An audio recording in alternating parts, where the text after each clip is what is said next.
नमस्कार। सहारनपुर ताजा समाचार में आपका स्वागत है। खबरों में बने रहिए। देहरादून चौक स्थित बसपा पार्टी के मंडल कार्यालय पर विशेष समीक्षा बैठक का हुआ आयोजन। आपको बता दें, देहरादून चौक स्थित बसपा पार्टी के मंडल कार्यालय पर विशेष समीक्षा बैठक का आयोजन गुरुवार शाम 4:30 बजे किया गया। बैठक का आयोजन मंडल के मुख्य प्रभारी पूर्व एमएलसी डॉक्टर मेघराज सिंह जरावरे की देखरेख में हुआ। उन्होंने सभी कार्यकर्ताओं, सभी विधानसभा अध्यक्ष और सेक्टर अध्यक्ष को बसपा सुप्रीमो बहन मायावती द्वारा जो भी दिशा निर्देश दिए गए उनकी जानकारी दी। सभी कार्यकर्ताओं की समस्या को सुना गया और उनका समाधान भी बताया गया। उन्होंने संगठन को कैसे मजबूत करना है उसके लिए उन्होंने कहा कि जब तक हमारा कार्यकर्ता मजबूत नहीं होगा तब तक पार्टी भी मजबूत नहीं होगी। हमें बेहतर कार्यकर्ताओं को जोड़ना होगा। बेहतर कार्यकर्ता को पहचानने के लिए उसके 5 गुण होने आवश्यक हैं। पहला समय, दूसरा समझना, तीसरा समझाना, चौथा साधन, 5वां संयम। नगर निगम में पार्षद एवं कार्यकारिणी सदस्य ने पार्षदों के साथ समस्याओं को लेकर मेयर एवं नगरायुक्त से की मुलाकात।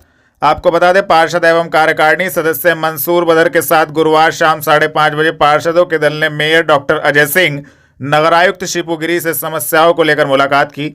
उन्होंने कहा कि निगम में कार्यालय के ई-ऑफिस बनने के बाद नगर निगम के सभी पार्षदों को कंप्यूटर ट्रेनिंग करवाई जाए एवं लैपटॉप दिलवाए जाएं। गणपत सराय नीमतला से मेला गुघाल तक की सड़क मरम्मत एवं स्ट्रीट लाइट लगवाई जाए, जिसको लेकर मेयर एवं नगरायुक्त ने सभी को आश्वासित किया कि उनकी समस्याओं का समाधान किया जाएगा। तमाम साथी पार्षद मेयर साहब से और नगरायुक्त साहब से इसलिए मिले कि शासन द्वारा 2 करोड़ रुपए ई ऑफिस के लिए नगर निगम को दिए गए हैं, जिसके परिप्रेक्ष्य में तमाम नगर निगम के तमाम ऑफिस ई ऑफिस हो रहे हैं। लेकिन क्योंकि पार्षद एक बहुत बड़ा रोल रखते हैं नगर निगम में, लेकिन बजट पास होने से तमाम सारी मामलात के लिए पार्षद रहते हैं, तो ये वक्त जो मिला इसलिए मिला है कि पार्षदों को कंप्यूटर ज्ञान के लिए एक कार्यशाला आयोजित हो। उनकी रोजमर्रा जरूरतों के लिए वो अपने सीधे ई पोर्टल पर अपनी शिकायतें भेजें। उसके लिए सभी पार्षदों को, तमाम 70 पार्षदों को लैपटॉप की व्यवस्था नगर निगम से हो। इसके साथ साथ मेला गुगाल आ रहा है। हमारे क्षेत्र से वार्ड 43 से, गणपत सराय नीमतले से सरदार छड़ी निकलती है और नेता निकलता है। उसके 27 जुलाई से पहले वहां के रास्ते, क्योंकि श्रद्धालु नंगे पांव छड़ी उठाते हैं, रास्ते, सड़क, सफाई, सीवरेज, ढक्कन, मरम्मत, स्ट्रीट लाइट सारी हो जाए। तमाम पार्षदों का स्ट्रीट लाइट पर बहुत रोष है। कई हजार स्ट्रीट लाइटें नगर निगम की बंद है। उसके लिए भी नगर आयुक्त साहब से और मेयर साहब से मिलना हुआ और उन्होंने विश्वास दिलाया कि 3 दिनों के अंदर अंदर ये सारे काम पूरे होने का काम होगा। अंबाला रोड पर मुस्लिम युवक कर रहा कावड़ियों की सेवा। 2 साल पहले हुआ था सेवा करने पर हमला। आपको बता दें, गुरुवार शाम 5:30 बजे मुस्लिम युवक फरहान अख्तर सड़क से गुजर रहे कावड़ियों की सेवा करते हुए दिखाई दिए। फरहान अख्तर द्वारा कावड़ियों को पानी एवं जूस देकर उनकी सेवा की गई। 2 साल पहले फरहान अख्तर पर कावड़ियों की सेवा करते हुए उनके ही समाज के लोगों ने हमला किया था, जिसमें वह घायल हो गए थे। इस बार फिर फरहान अख्तर ने अंबाला रोड से गुजर रहे हरियाणा, पंजाब के कावड़ियों को पानी एवं जूस पिलाया और उनकी सेवा की। मलहीपुर रोड पर क्षत्रिय समाज की हुई बैठक। दिग्विजय चौहान को पार्षद दल नेता पद से हटाने की संभावना पर आक्रोश। आपको बता दें, मलहीपुर रोड स्थित महाराणा प्रताप भवन के सामने होटल सभागार में क्षत्रिय समाज की बैठक का आयोजन गुरुवार शाम 6 बजे हुआ। इस दौरान दिग्विजय चौहान को पार्षद दल नेता पद से हटाने की संभावना को लेकर क्षत्रिय समाज ने रोष जताया। क्षत्रिय समाज का कहना था कि राजनीति की आड़ में कुछ नेता समाज को बांटने का, समाज में जातिवाद के जहर को घोलने का काम कर रहे हैं। हमारे समाज को लगातार टारगेट किया जा रहा है, जिसको लेकर यह बैठक की गई। इस संबंध में जानकारी भी दी गई। अध्यक्ष जी को ले लो, वहाँ पर आ जाओ सर जी। आज किस चीज को लेकर पंचायत की गई यहाँ पर? आज जो ये पंचायत तो नहीं कही जा सकती है, तो समाज का एक बैठक थी। समाज के जो प्रमुख लोग हैं, आज उनकी एक बैठक थी। कुछ राजनीति की आड़ में कुछ नेता जो हैं वो समाज को बांटने का, जातिवाद का जहर घोलने का काम कर रहे हैं और प्रत्यक्ष अप्रत्यक्ष रूप से कहीं ना कहीं हमारे समाज को टारगेट किया जा रहा है और समाज को नुकसान पहुंचाने का काम किया जा रहा है। प्रकरण ये है कि हमारे नगर निगम सहारनपुर में दिग्विजय चौहान जी जो दूसरी बार बहुत अच्छे मतों से जीत करके पार्षद बने हैं, उन्हें कुछ दिन पहले पार्षद दल का नेता सर्वसम्मति से नियुक्त कर दिया गया था और उसी प्रकरण को लेते हुए उनका विरोध जो किया जा रहा था, जो हमारे शहर के विधायक हैं, नगर विधायक हैं, उनको हटाने का बारंबार प्रयास किया जा रहा था और उन्हें धमकियां दी जा रही थी कि तुझे हटा करके मानूंगा और तुम्हें मैं पार्षद दल का नेता नहीं रहने दूंगा। तो इस तरह के बिल्कुल बर्दाश्त नहीं किए जाएंगे। और अभी कहीं ना कहीं हमें सूचना मिल रही है तो किसी वो अपने चहीते को पार्षद दल का नेता नियुक्त करवाना चाहते हैं, जो किसी भी हाल में बर्दाश्त नहीं किया जाएगा। क्योंकि अगर पार्षद दल का नेता दिग्विजय चौहान नियुक्त हो चुका है, उसको हटाने का अधिकार किसी के पास नहीं है। और अगर दिग्विजय चौहान को पार्षद दल के नेता के पद से कोई भी हटाने का आज प्रयास करेगा तो वो राजपूत समाज को हटाने का प्रयास कर रहा है और राजपूत समाज इस चीज को बिल्कुल कतई बर्दाश्त नहीं करेगा। बैठक हुई में क्या निर्णय लिया? बैठक में जो निर्णय लिया गया है, अभी पूर्ण रूप से सबसे पहले इसमें जो निर्णय लिया जाएगा अभी पूछा जाएगा। पहले जो हमारे नगर निगम के जो मेयर साहब है उनसे पूछा जाएगा और इसकी रणनीति शाम तक बिल्कुल रात तक बिल्कुल क्लियर हो जाएगी। और अगर ये मैं वादा करता हूं अपने समाज के विश्वास पर कि अगर दिग्विजय चौहान पार्षद दल के नेता नहीं रहेंगे तो भविष्य में राजीव गुंबर विधायक पार्षद भी नहीं बन पाएंगे। यह मेरा वादा है, दावा है इस समाज के बल पे। क्योंकि अब से पहले भी हमने अपनी ताकत का एहसास सरकारों को कराया है, पार्टियों को कराया है। यहां किसी पार्टी का, किसी सरकार का कोई विरोध नहीं है, लेकिन जो नेता हमें टारगेट करेगा उसे हम उखाड़ फेंकने की शक्ति रखते हैं। जी, आज जो मीटिंग की गई, क्या कहना चाहेंगे?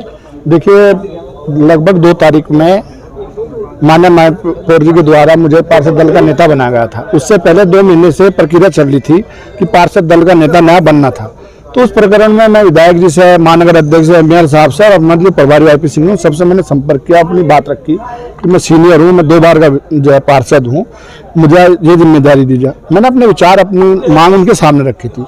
उन सब चीज़ों को देखते 2 महीने में आप मेयर साहब ने सबसे कोऑर्डिनेट करने का रखा, उन्होंने बातचीत करी और 2 तारीख में मुझे डिक्लेयर करा। लेकिन जैसे ही मुझे डिक्लेयर किया तो वो चीज़ें माननीय विधायक राजीव गुंबर को पसंद नहीं। उन्होंने जब मुझे कहा बार कहने का, तुम्हारा जो है पार्षद दल नेता बनने का कोई औचित्य नहीं है, मैं तुम्हें किसी भी हाल में इस पद पर नहीं रहने दूंगा।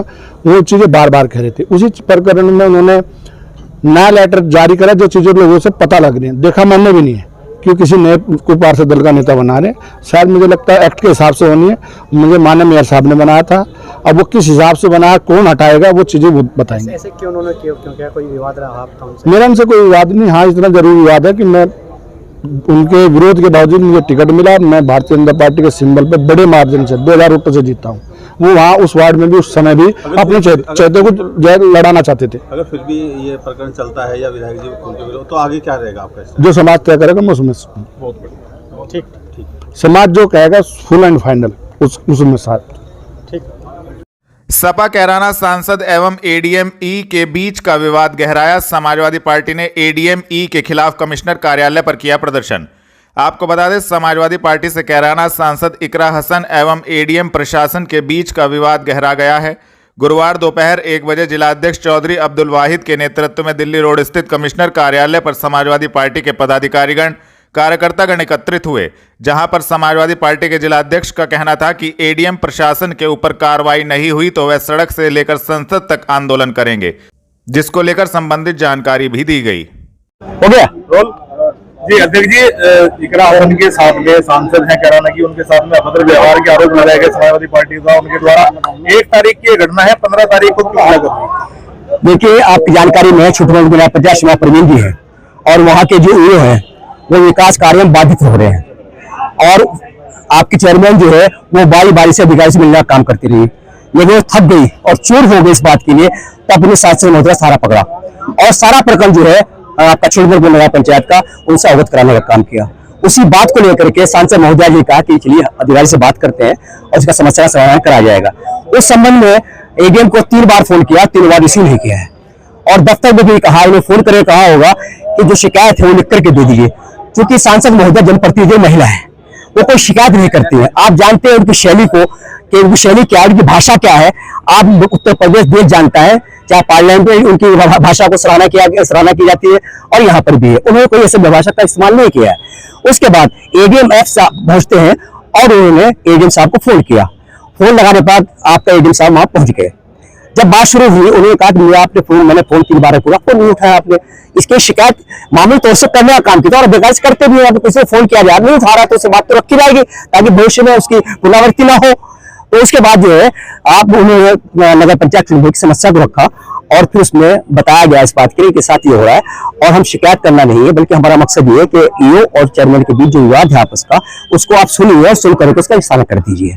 तो तैश में आ गए, क्योंकि वो पहले से व्यस्त होंगे इस बात के लिए, तो उन्होंने तैश में आकर के कर्मचारियों को बदतमीजी की, और ये सांसद महोदय बर्दाश्त नहीं हुआ। उन्होंने इस पर आपत्ति की कि एक आज जनप्रतिनिधि इनके साथ ऐसा दुर्व्यवहार करेंगे, इसको अपमान करने का काम करेंगे। तो उनमें भी तैश में वही शब्द उनके साथ इस्तेमाल किए गए कि आप जाइए, बाहर जाइए, आप शिकायत जरूर करेंगे, जो आपको करना वो कर दीजिए। ऐसा करना जो अधिकारी, हम भी देखते हैं अपनी 50 साल की जिंदगी के अंदर, कोई अधिकारी जनप्रतिनिधियों को इस तरह के दुर्व्यवहार, इस तरह की भाषा का इस्तेमाल नहीं किया गया है। जनप्रतिनिधि होता है, चाहे सत्ता का चाहे विपक्ष का हो, अधिकारी काम सुनने का है।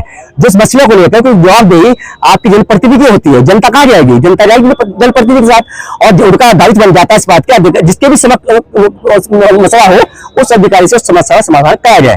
वो उनका विवेक होता है कि इस पर क्या कार्रवाई करें, क्या ना करें, लेकिन उनको सम्मान देना, उनकी बात को सुनना, ये तो उनका दायित्व बन जाता है, प्रोटोकॉल भी है सांसद का। और तो इसमें कह रहे हैं जो अपमान किया गया, समाजवादी पार्टी आज जो है इसी बारे में जिलाधिकारी महोदय को और कमिश्नर महोदय को। मेरा सवाल था, 1 तारीख की घटना है, अब जाकर समाजवादी पार्टी ने ज्ञापन दिया है, बीच में क्या वो कदम उठाए गए 15 दिनों के अंदर, किस तरीके की कार्रवाई की मांग उन पर की गई? देखिए, इसके बारे में आपका कर्मचारी जिलाधिकारी महोदय, कमिश्नर महोदय को 1 तारीख को अवगत करा दिया गया था। अब तक ये लगा था इस बात के लिए कि शायद इसमें कोई कार्रवाई होगी। उन्होंने आश्वस्त किया था इस बात के लिए सांसद महोदय को कि इसमें कार्रवाई अवश्य होगी, लेकिन जो उन्हें शिकायत जहां कर दी थी, समिति के सामने जो रखनी थी, उन्होंने वहां लिखित में दिया, और लिखित में देने के बाद ये फिर कमिश्नर को जांच दी गई है, तब जाकर मीडिया में आया।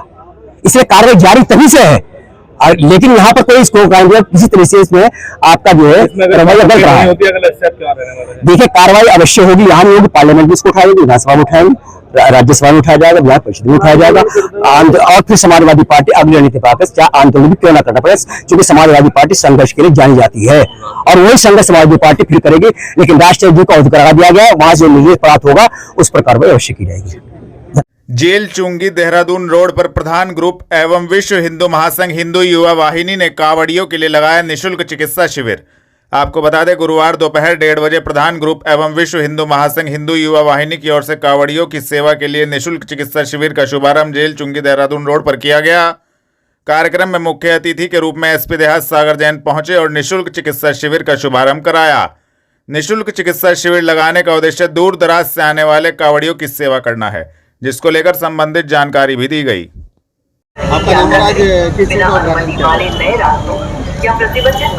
आज शिव भक्तों के द्वारा जो हमारे शिव भक्त गंगा जल लेकर के माँ की पवित्र धारा से गंगा जल लेकर के आ रहे हैं, उनके लिए मेडिकल शिविर का आयोजन किया गया है। ये शिविर लगाया गया है और विश्व हिंदू महासंघ और हिंदू युवा वाहिनी द्वारा इस शिविर लगाया जाता है। ये शिविर लगभग 20-25 वर्षों से लगातार चलता आ रहा है और इसी तरह शिव भक्तों की सेवा की जा रही है। अभिनंदन सर, क्या कहना चाहेंगे? आज कितने सालों से शिविर है, क्या नाम है? ये शिविर पिछले 24 सालों से लगाया जा रहा है। ये शिविर जो है पिछले 24 सालों से लगाया जा रहा है और इस शिविर का मात्र उद्देश्य ये है कि शिव भक्तों की सेवा करना, और इसमें मेरे सभी ये साथी हैं सहयोग करते हैं। क्या कहना चाहेंगे आज शिविर के बारे में? पहले तो आपके चैनल का बहुत बहुत धन्यवाद।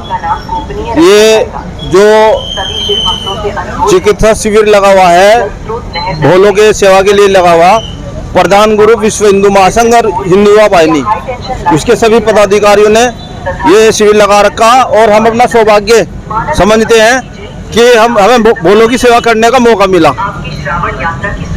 कांवड़ यात्रा को देखते हुए रूट डायवर्जन का दूसरा चरण रात्रि 12 बजे से होगा लागू, एसपी ट्रैफिक ने दी जानकारी। आपको बता दें, कांवड़ यात्रा 2025 को सकुशल संपन्न कराने के लिए पुलिस एवं प्रशासन पूरी तरह से अलर्ट है। इसी कड़ी में रात्रि 12 बजे से कावड़ मार्ग पर रूट डायवर्जन का दूसरा चरण लागू हो जाएगा। कावड़ मार्ग पर 4 पहिया वाहन प्रतिबंधित रहेंगे। इस दौरान केवल कावड़ यात्रियों के वाहन ही इस रूट पर चलेंगे। इस संबंध में एसपी ट्रैफिक सिद्धार्थ वर्मा ने गुरुवार शाम 4:30 बजे संबंधित जानकारी दी।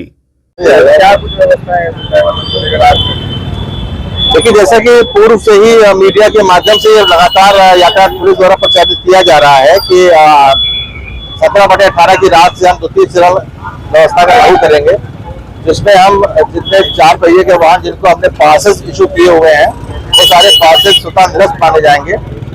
क्योंकि जैसे कांवड़ियों की संख्या बढ़ रही है और हम एक्सपेक्ट कर रहे हैं कि 19 तारीख से डाक कांवड़ भी प्रारंभ होने की संभावना है। ऐसी दिशा में किसी भी प्रकार का 4 पहिया वाहन अगर इस कांवड़ मार्ग पे आता है तो दुर्घटना की संभावनाएं रहेंगी। इसी को दृष्टिगत रखते हुए हमारा द्वितीय चरण आज की रात 12 बजे से लागू हो जाएगा। उसके बाद भी हम देखेंगे कि इसमें अगर कांवड़ियों की संख्या बहुत ज्यादा बढ़ेगी तो किसी भी प्रकार के जो एसेंशियल सर्विसेज के वाहन जिनको हमने रात्रि 12 से 3 बजे के बीच में अलाउ किया है, उनके अतिरिक्त कोई भी भारी वाहन शहर में प्रवेश नहीं कर सकेगा।